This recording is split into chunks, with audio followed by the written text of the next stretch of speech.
এই যে দেখছেন এই কুকুরটা আমার পোষা কুকুর।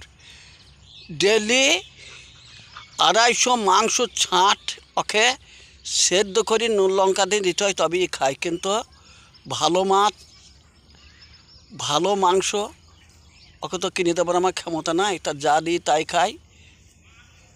এক কুকুরটা এত সাহস, এই কুকুরটা এত সাহস,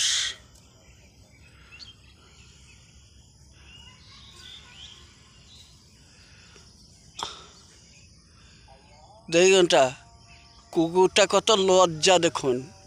এই কথা শুনে শরীর পালিয়ে গেল। জি তুই খাবার আমাকে দিস, তারপর বুলে বেড়াছিস কেন?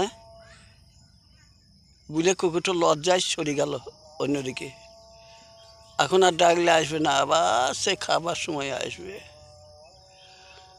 আর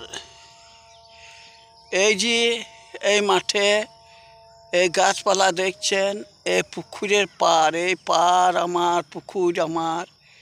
এই যে মাঠের জমিগুলো যা দেখছেন, এই দেখুন এগুলা খরার ধান কাটা হয়ে গেছে, এগুলো সব ঘাস, তারপরে সব ধান গাছ। সেটাই আপনাদেরকে বলছি, এগুলো সবই আমার, এগুলো সব আমার। তবে ভিডিওটা ভালো লাগলে কমেন্ট করবেন, শেয়ার করবেন।